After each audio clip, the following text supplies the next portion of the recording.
Let me take you down memory lane. An experience I had that really had a big impact on me. Made me proud, but it also really damaged me. Not in a huge way, but to some extent, especially my online activity. So I'm a community person, I'm a tech person, I'm a communication person, I'm a people person. So I was not yet fully aware and awake of what was going on. So we're talking about politics now. I had been deep diving down WikiLeaks and all kinds of things, and I was aware of certain things that were certain illegal activities that were being done by so-called legal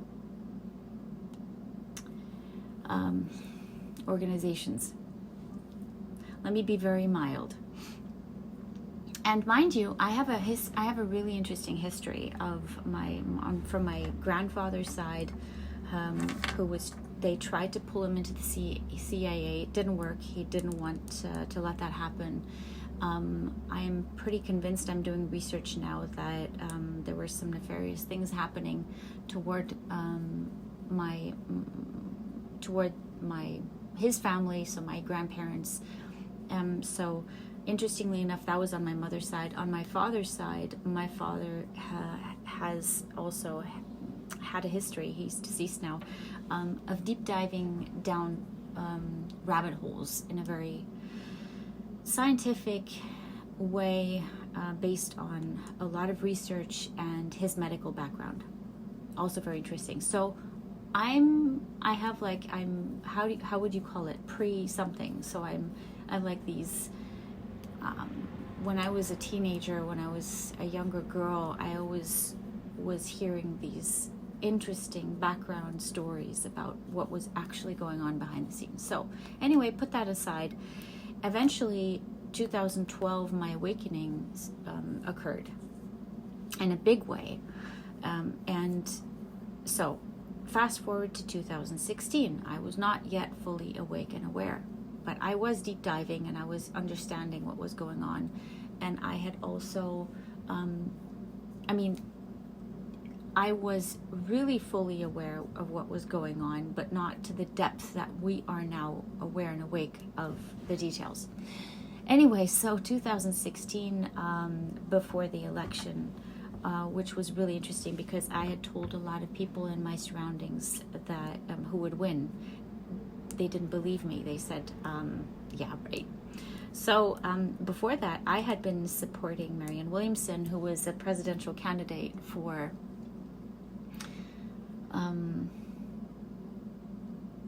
the Democratic Party. Before that, I had been supporting Jill Stein for the Green Party. She had been running for presidency with the Green Party because she said it's the least illegal. Right, that didn't work out because it was too big of a leap for her to understand all the moving parts and how to organize them. So a big problem on her end was she had no understanding about promotion, marketing, social media, and what that meant. And so her team basically sabotaged her, by their unknowingness, sabotaged her campaign.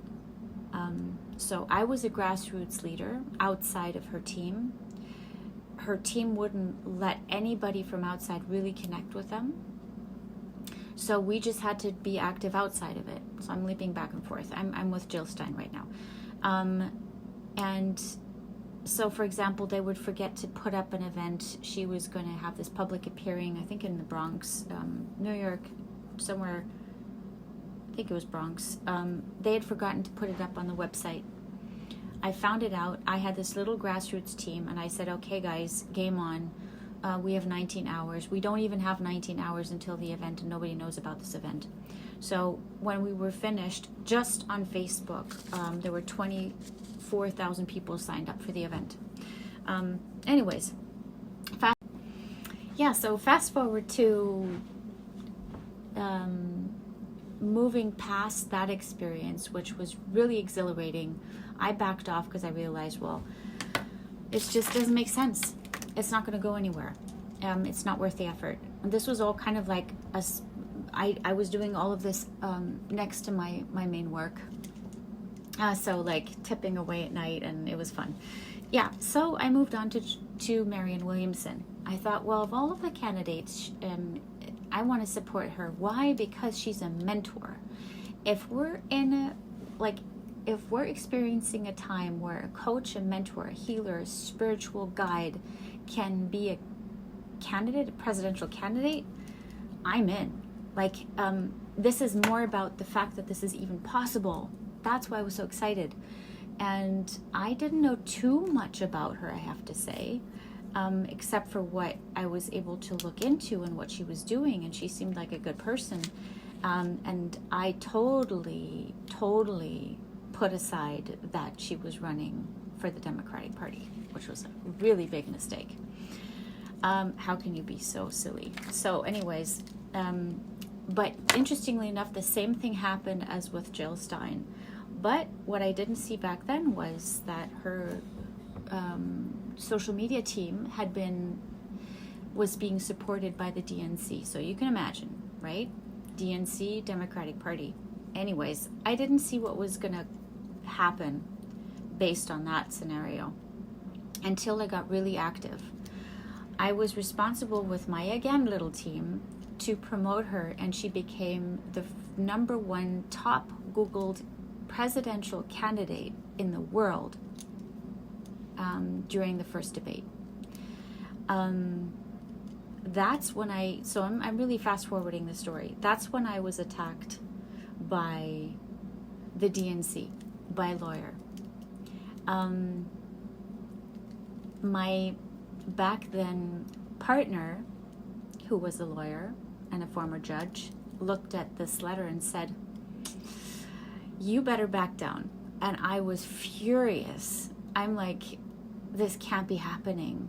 It was devastating because I could see the group we had set up on Facebook. I could see it been taking off, and I'm like, we're gaining such momentum. I can't stop it now. It has this self dynamic, and it has to, we can't stop now.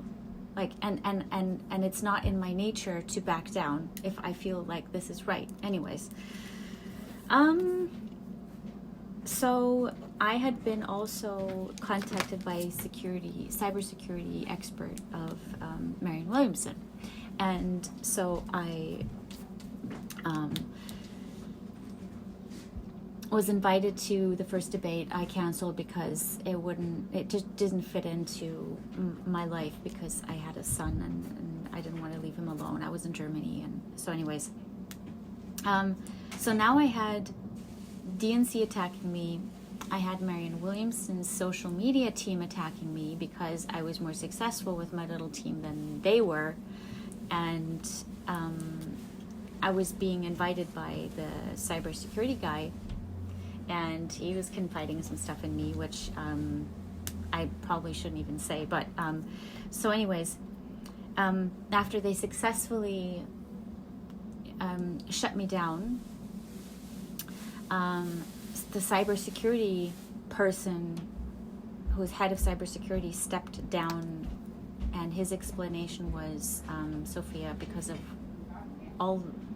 of you, basically how they've treated you, I can't support this team anymore. And that just made me aware of this whole thing is crumbling. And then I realized she was never supposed to win. There was a plan. It was a setup by the DNC with all the candidates to push, HC up and have her win. So there was a timing where every one of these candidates was supposed to be pulled out. So of course I was going against their plan.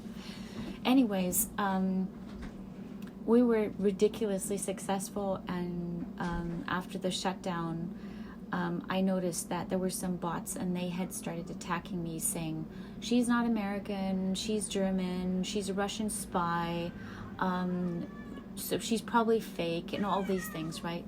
So anyways, I shut down my social media profiles literally to protect myself. And that was a really good idea. I put it to rest. I transformed the group. I archived it, but then I transferred it over in its ownership to somebody else, to just kind of like have all of the fans of Marianne Williamson be in that group and be able to discuss all topics Marianne, regardless of politics. So what was really fascinating was one of the successes,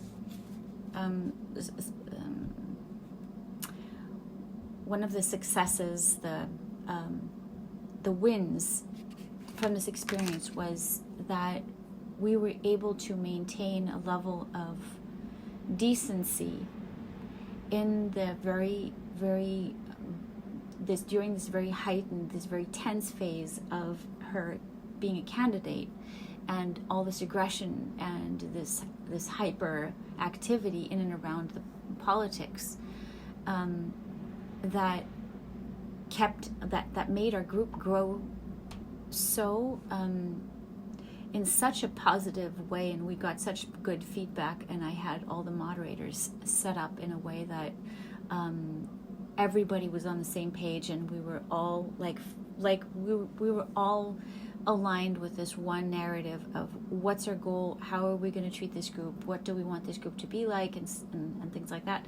So it was a really, really cool feeling. We were having regular meets, and we had chats and everything for the moderators. And it was just super clean. It was super positive. We had basically no trolls, and it was a very, very well cultivated surrounding, which made it so harsh. It made it so hard to have to step down and give in. And so that experience was mind-blowing to me. After that, I realized that going down that path would have never led to anything. It was doomed from the beginning, and I hadn't seen it. And interestingly enough, I realized Marianne Williamson hadn't either. She had not. It's my perspective. I could totally be wrong. And I heard things like they had indebted her, so the DNC had supported her and given her a lot of money and promised her all kinds of things. And when they pulled the plug on her, they said, okay, now it's your turn. Now you can pay back all that debt, which basically enslaved her financially. So she then went on a mission to pay back the debt, and I can't even imagine what the damage it did to just her life in general. I'm sure it was an amazing experience in some way, but she's also a mother, and I think a single parent, I'm not sure.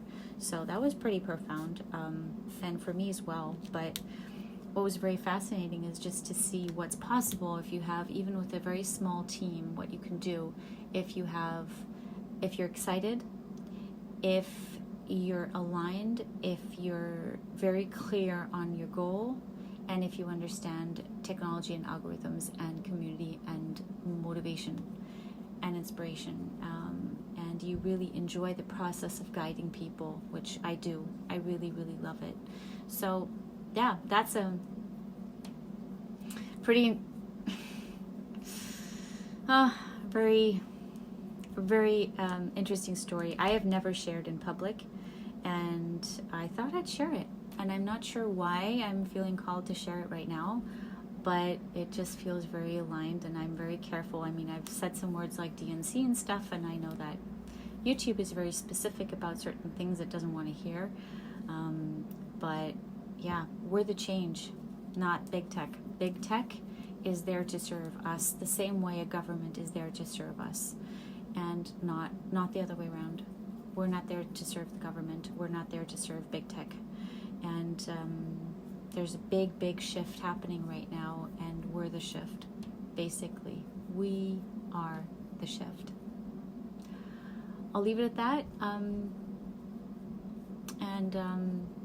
I'm sure I'm going to enjoy some feedback in the comments. But anyways, very, very exciting story that was. Have a great day.